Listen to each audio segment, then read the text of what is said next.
Hello, I'm Marc Sumner, host of the Channel Chat podcast show, and today I have James Anderson, the Channel Director for International for Abnormal AI, in the studio in London. How are we doing, James? I'm doing great. Despite the lovely tube strikes, I'm doing fab. Good. I know you got here today, which was challenging. Most people have had problems with that all over this week, haven't they? Yeah. But we're here. We've got here. I've got you in the studio because I know I've been tracking you down for a while. Yeah. Now, James, normally when I get someone in the studio, I have a little bit of a scour of their LinkedIn profile and try and find something about them that I can ask. Now, don't take this the wrong way, but after checking your LinkedIn profile, you studied Masters in Biochemistry at Bath University.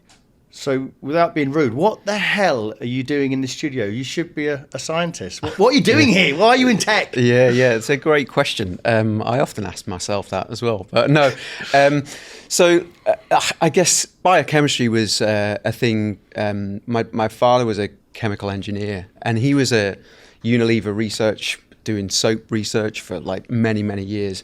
And as a kid, you're influenced by your parents, right? So I was good at sciences, thought I'll go do something like that because it was interesting. And Bath University, I had delusions of being able to play professional rugby at one point. And I went down there and joined the rugby teams, played a little bit for the development side at the rugby club down there. And then as I went through university, I was like, you know what?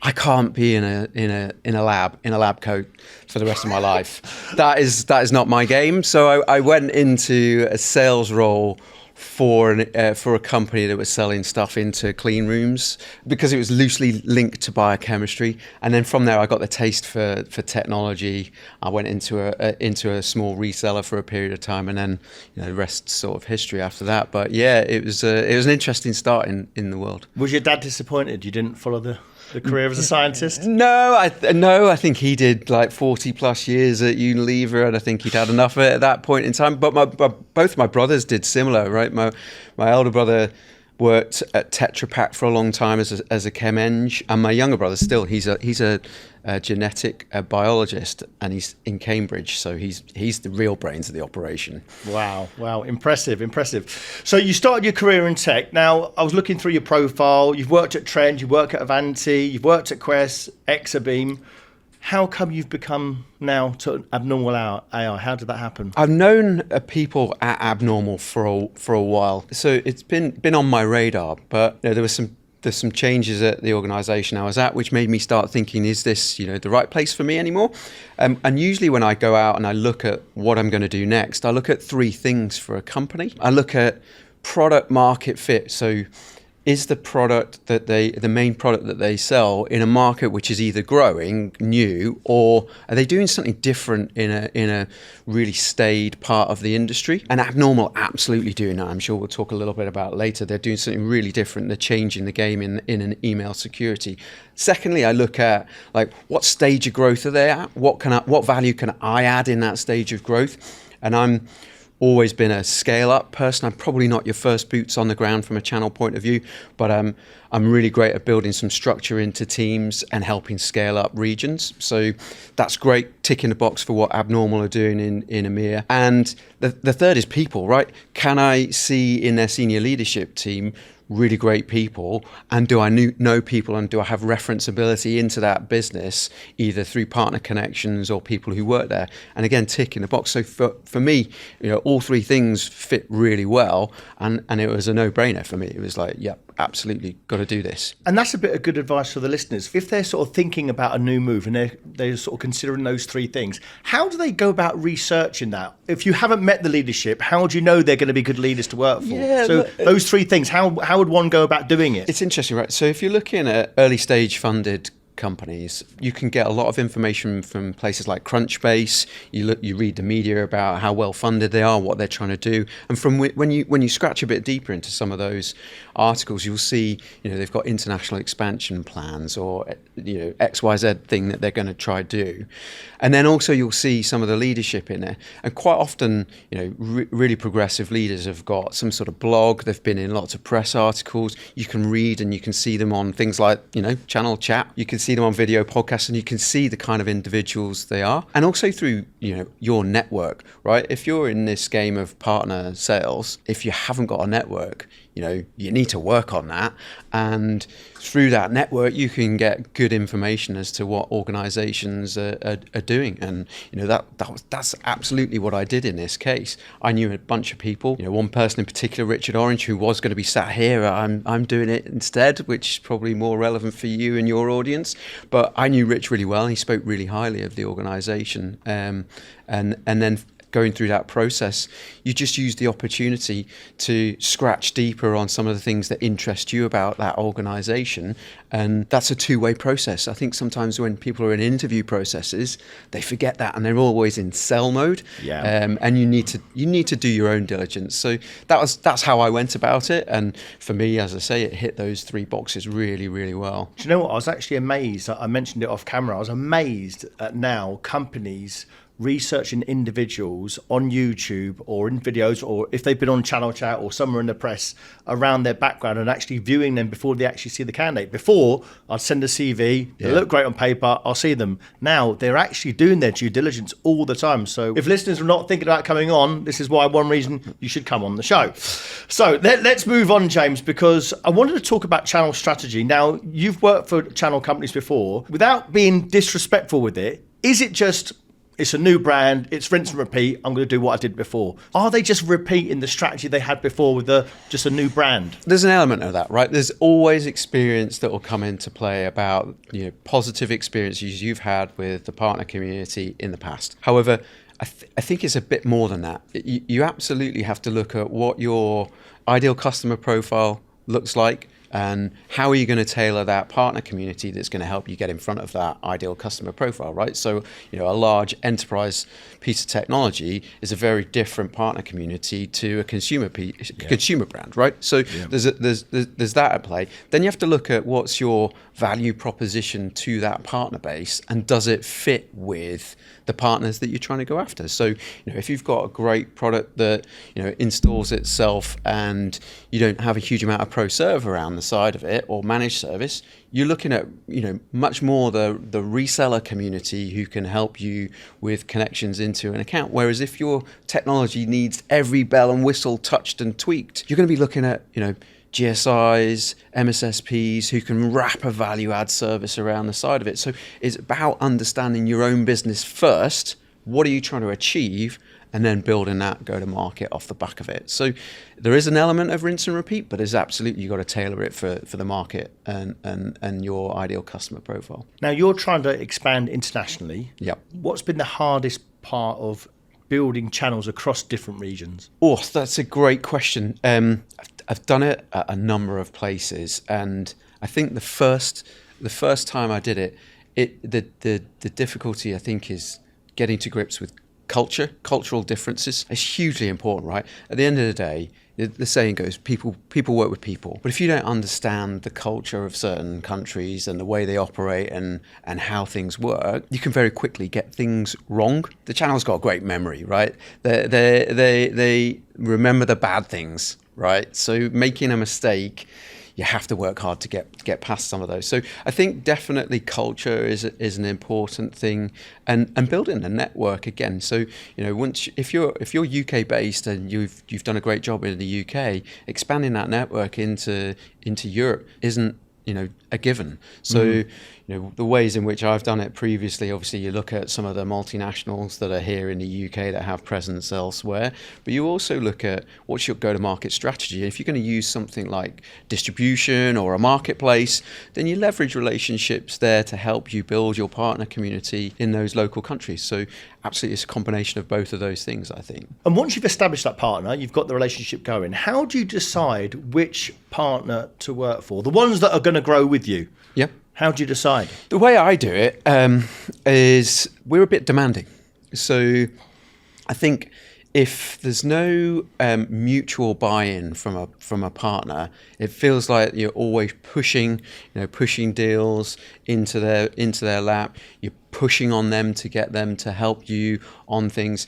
If there's no buy-in and there's nothing coming back, you've got to question why are you in that partner. A lot of software vendors and wherever I've worked, we'll always try to, stack rank our partners based on not just like the revenue and the numbers of deal regs and things like that and whatever certifications, but it's like peer level mapping. Is their engagement at, peer level in our organization? Is my sales director, connected to their sales director? Is my VP, when he comes over or she comes over from the US, have we got a pathway to somebody senior, a CRO or an MD at that partner as well? And is there mutual buy-in? Are we trying to achieve the same things? So I really try to do that. And then I was taught really early on. I remember going in to see Integralis at the time, showing my age a little. Reading, and they showed me how they stack rank their vendors. I was like, well, we've always, it's back in the days of the lovely, the silver, gold, platinum partner programs, and hey, we want all of this stuff. And he showed me a guy there, Alistair Broom it was. He showed me something. I was like. And a light bulb went off in my mind, and I started building, a little matrix of how do we evaluate is a partner doing the right things for us as well as are we doing the right things for them? Yeah. And I started asking questions of his business, which is, are we profitable enough for you? Are we interesting to your sellers? Do they have a different compensation plan? And this was really early days in my channel career, and it's really stood me in good stead because I always ask those questions whenever I go see partners is, how important are we to your business? How do we change that? And how do we become more important? You have to understand that. And if you can't get the answers to those questions, you're sort of feeling around a little bit in the dark. So it's almost a bit of a push-pull relationship. 100%. Yeah. 100%. Yeah. And I sometimes feel like, particularly with American software companies, that we're sometimes the needy vendor. We need this, we need this, we need this. But absolutely, we should earn the right to ask for some of those things by delivering some of the things that partners ask for as well. So it's a two-way street. That's why it's called partnership, right? It's not fulfillment, it's partnership. Talking of partnership, yesterday someone come up to me and said they want a new job because, and I won't say the company, I won't be so crass to say the company, but they want a new job because their leader, every time they've brought them into a relationship with a peer-to-peer, they've sort of ruined it. And you mentioned about a peer-to-peer relationship is important. What if you've got a leader, and you don't have to name names in the past, James, but what if you've had a leader that's not as charming as maybe they should do, and they're almost tension in the relationship where they're either be a bit more demanding, or they're a bit more needy, or they're a bit more cost conscious? How do you manage that when the product's good, the set's good, but the relationship isn't great? Yeah, that's a great question. I don't think there's one like silver bullet answer. It's about how you set up those peer-to-peer relationships. What's the need or the reason behind it, and what are you trying to achieve from it? And if needle is required to get some action, it's not a bad thing. Right. But you use it where you need to use it. But if it's genuinely a disconnect, maybe you need to look at, is it cultural? Is it, just misalignment in between objectives? Or is it that we just need to look at a different individual from the C-suite that needs to go to those types of meetings? And that's what I do. I try not to single thread. I don't just take my CRO to see every single partner. It might be a product officer. It might be customer success. It might be somebody else in the business who we can get good alignment with, because it's about building that positive experience around the partnership and the relationship. And what you really want as a vendor is a partner to remember you when you're not in front of them. Yeah. That's what we're all searching for, right? We can all go and sit on the desk days and be there every day of the week, but we get that real scalability if they remember us for positive experiences when we're not in front of them. You've only been at Abnormal AI a few months. Yeah. What's been your number one priority since joining? Keeping up with the velocity of change, right? So, and getting us as a partner team and a go-to-market team in a position that we can help execute some of the really phenomenal growth plans that we have, right? By that, I mean, we are building the team internationally. So how can I build, effective routes to market and partnerships outside of our core markets, which at the moment our core markets are UK, Benelux and Nordics, but we're investing headcount and people into DACH, into France, into the Middle East, into Eastern Europe. How do I help facilitate that and start to build opportunity for them to go execute against? And doing that against the backdrop of significant expectations about growth in our core markets. It's been great fun so far. Sounds a challenge as well. Sounds a big challenge. Yeah, no, it's keeping me up at night. Which is why the wrinkles. No, that's more to do with the kids, I think. But yeah, absolutely, it's great fun and it's challenging at the same time. That's what you want. You want to feel like some days you want to feel like this is the worst thing ever, but you also want that high of, hey, I managed to achieve it against all of those odds and against some of the backdrop of the things that we need to do.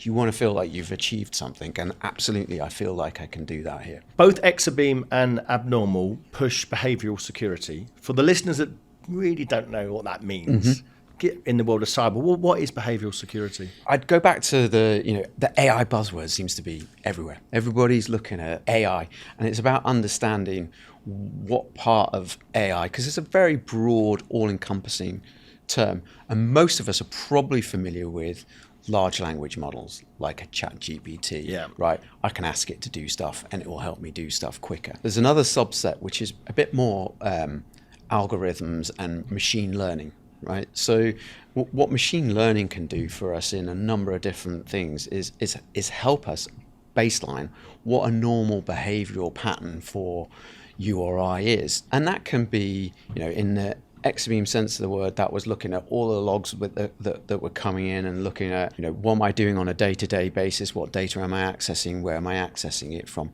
Abnormal's very similar in that it does that as well, but it's looking at communication patterns between you, your suppliers, your internal stakeholders, and it's looking at the language that you're using, the tone and the frequency of communication. And it's baselining all of that against thousands and thousands of data points in a way that you couldn't do without the machine learning. And it does that so that when something deviates from normal, and it might be a subtle change in the tone of the email, or it might be that the email comes from a slightly different geolocation than it normally does, but that subtle change is enough sometimes for us to say, hey, this doesn't look right, and we can step in here and intercept that communication and make sure it doesn't make it to that user because it's not who it says it is. So it's either someone impersonating that individual, and we can tell that just from the change in tone of the email. Subtle changes like that. Subtle changes, absolutely. Really? 100%. I'm really... Wow. Yeah, you need to see this stuff in action. It is phenomenal. And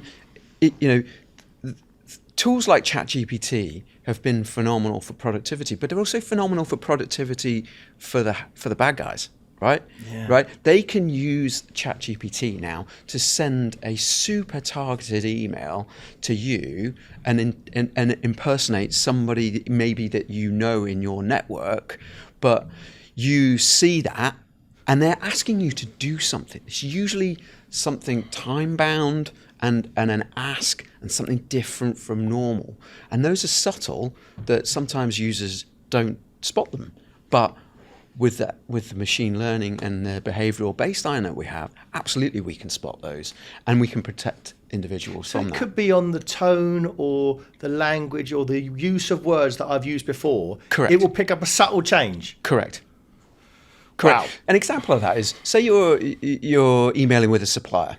How do you know if your supplier's not had a breach and a takeover, and then suddenly a hacker that's impersonating your supplier is asking you to change your bank details and send the money that's due to another location? They can even be so experienced here that they can jump in on a past email thread that you've had with that individual and change the tone, right? Joking? No.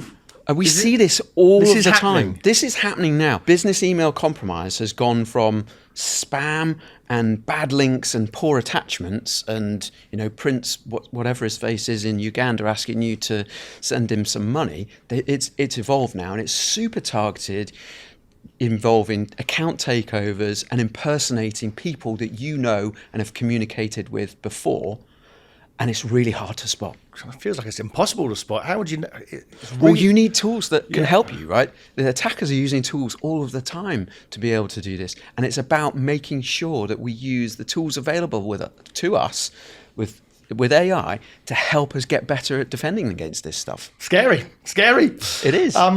I heard Abnormal is one of the fastest growing companies in security. How are you doing that? Apart from you've just convinced me it's a great product, so I'm sold. But how are you doing that? There's a number of things, and I think if you look at why I joined Abnormal, those are some of the reasons, right? We've got great leadership, we've got great product market fit right now because of what's going on with email compromise and impersonation attacks. There's a need, right? And we're seeing that the established way of doing things with a secure email gateway it's a little bit hard for them to catch up. So we're built in the AI era with AI built into the product from scratch that is taking a new approach. It's super simple to install. We can install it in 3 clicks. There's no redirect of mail to anywhere else. It's looking at your own existing infrastructure, and it's doing all the work for you with the machine learning, which means that customers love that value proposition. It's easy to install, and there's no real touching of dials and having to fix things in the product because it works. So great customer value proposition, really, really good leadership who have set in place really strong structure and culture around velocity, customer obsession, and making sure that we operate excellence throughout the organization all of the time. So, when you've got those two things, so really great execution and a really great product, you're going to do well. Do you know what, James? If you ever struggle, you'd be a great recruiter because you've convinced me I should be joining there. If I give up recruitment, I'm going to come and join your company. It sounds absolutely great. It was a great pitch. Great stuff. It really was. I hear about Abnormal AI being AI first, and we spoke off camera before. And what do you mean by that, AI first? If a term that most people won't be relevant for. So, as I mentioned, you got the LLM side of AIs, which is how can I get people to interact with my product, and a lot of software.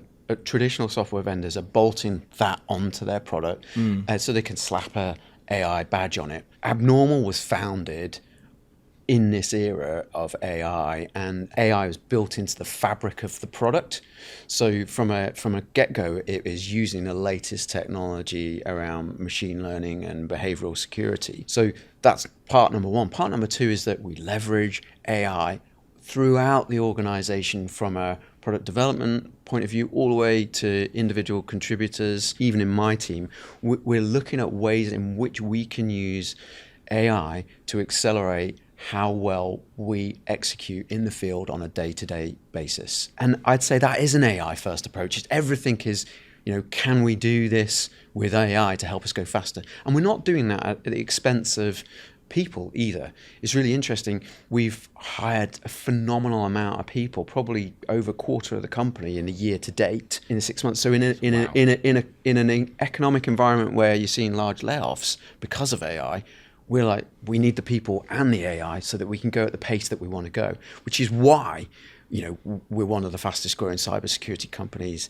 in history, because we're taking both. We're taking really great people and using the technology to help us go faster. Talking of technology, with AI moving so fast, do you think older people, I'm 50 next year, I'm thinking... You don't look it, Marc. But I'm 50 next year.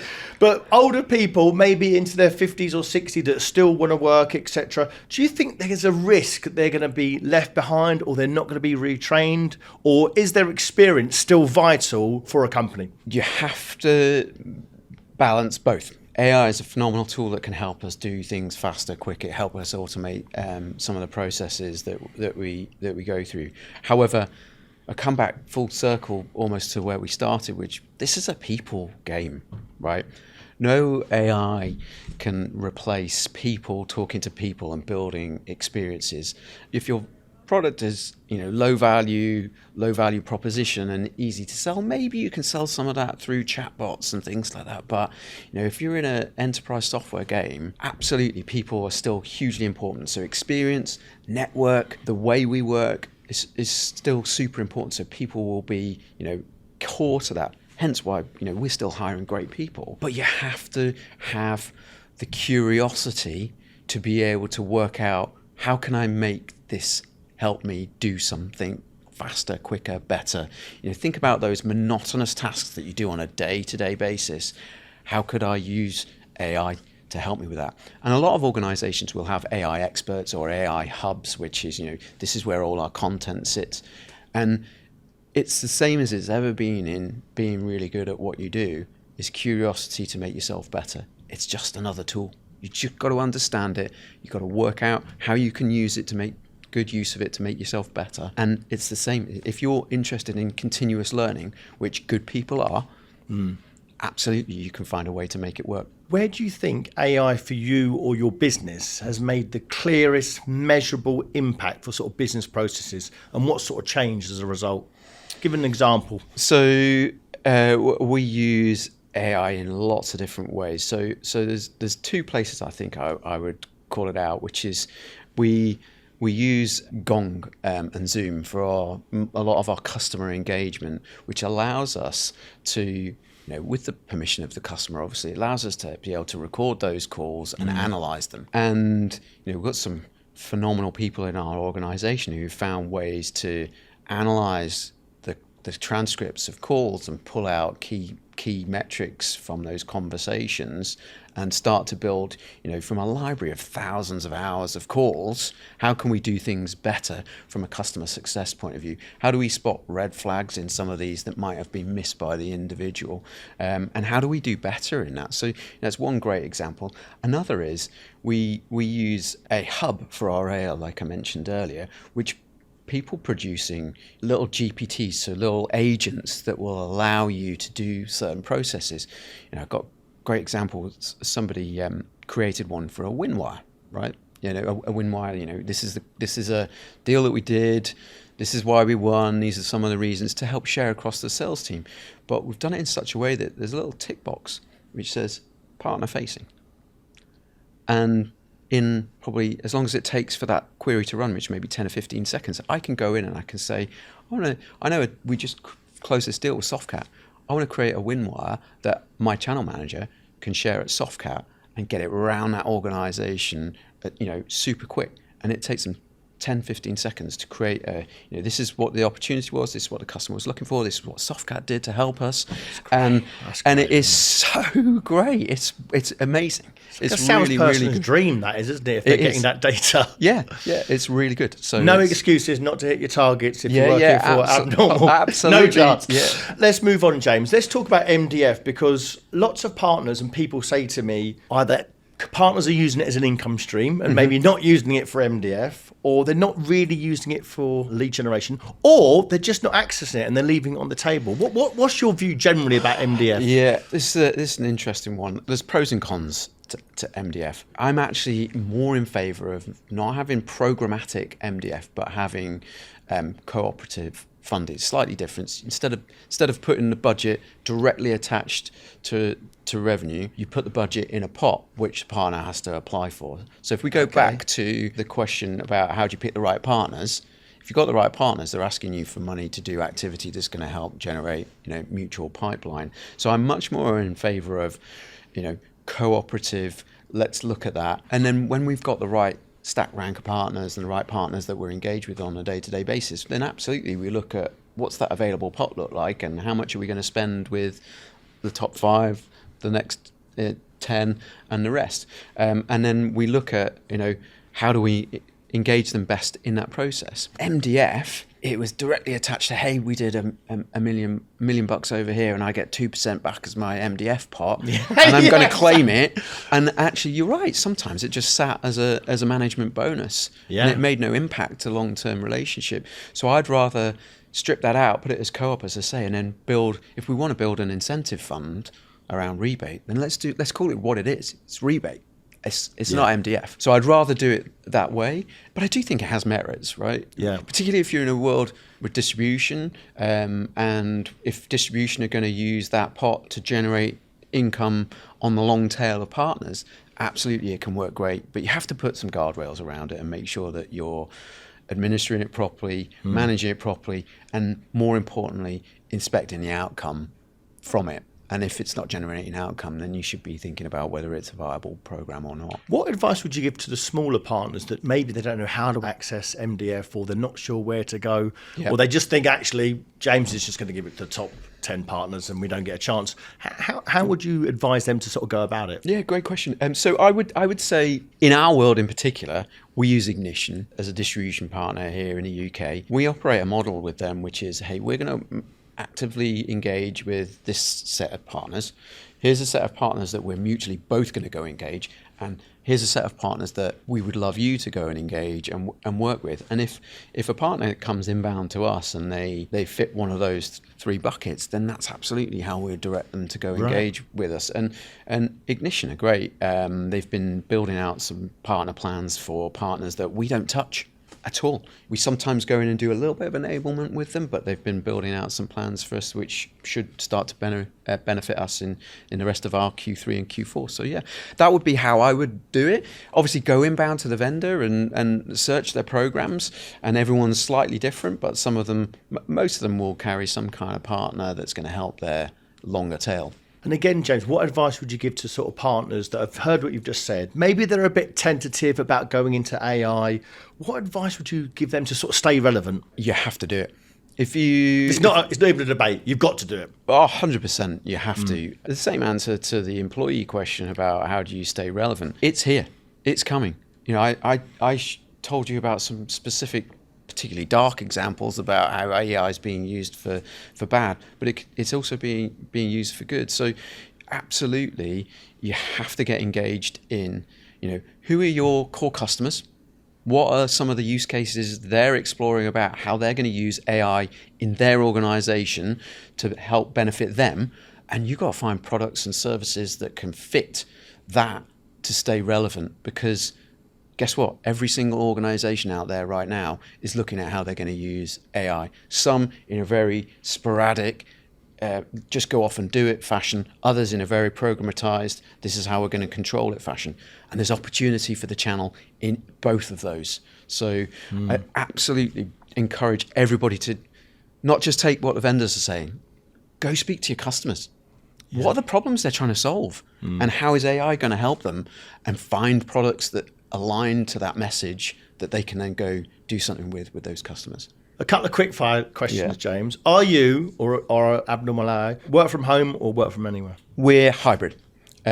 So in the UK, we have an office just across the other side of Liverpool Street, but all of our employees in the UK are encouraged to work where it feels natural for them to do that. There's no obligation on being in the office, but if, like this week, we've had some executives over, even though the delightful tube strike's been on, we've had people in the office doing some meetings with those execs.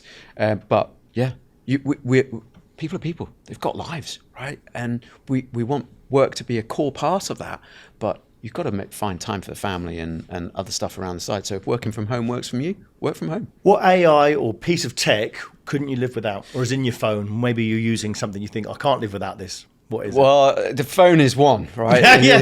But actually, so we're bit of a plug. We're a G Suite customer, Google, right? So part of my role, I'm somewhere between, you know, strategy and operations, right? So I'm trying to get the team to do loads of stuff, but I'm also looking at what impact are we having. So I spend a little bit of time in the day in like spreadsheets. The boring bit. I'm not. Is it the boring bit? I know. I mean, quite often you'll find me of an evening whilst my mum's watching Love Island. Sorry, my wife's watching Love Island, not my mum. My wife's watching Love Island. I'll be tapping away. I love the fact that in Google, and I'm sure also in Microsoft with Copilot, you've got Gemini built in, and I'll be like, how do I do that? It's so helpful. It's so quick, and you get great answers, and it's helped me be, you know, more productive. So those little LLMs, although I was dissing them a little bit before, they're great. They really help. So Copilot, Gemini, ChatGPT. I don't think probably a year ago I would have said that, but absolutely right now it's critical. My last question, and I don't want you to sit on the fence, and I don't want you to say abnormal. I want you to say an independent company, and it could be a vendor, a reseller, a distributor, MSP, or someone you've admired from afar. Who is the one to watch in 2025 and as we move into 2026, in your opinion? I'm still going to say it, you've told me not to. I'd say Abnormal AI, but I'm biased.